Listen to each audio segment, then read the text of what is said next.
অবশেষে হরিদেবপুর থানা এলাকার ডায়মন্ড পার্কে গৃহবধূ খুনে গ্রেফতার অভিযুক্ত ব্যক্তি। প্রায় 2 মাস পরে কার্তিক দাস নামে অভিযুক্তকে গ্রেফতার করে পুলিশ। 23শে জানুয়ারি ডায়মন্ড পার্ক এলাকার ভাড়া বাড়িতে উদ্ধার হয়েছিল গৃহবধূর রক্তাক্ত দেহ। সেই ঘটনাতেই পুলিশ গ্রেফতার করে তার স্বামীকে।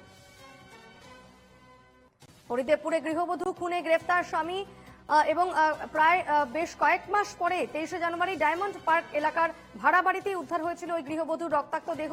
তার বেশ কয়েক মাস পরে উদ্ধার হলো অভিযুক্ত স্বামী, তাকে গ্রেফতার করা হয়। প্রায় 2 মাস পর কার্তিক দাস নামে অভিযুক্তকে গ্রেফতার করে পুলিশ। 23শে জানুয়ারি ডায়মন্ড পার্ক এলাকার ভাড়া বাড়িতে উদ্ধার হয়েছিল গৃহবধূর রক্তাক্ত দেহ। সেই ঘটনাতেই পুলিশ গ্রেফতার করে তার স্বামীকে।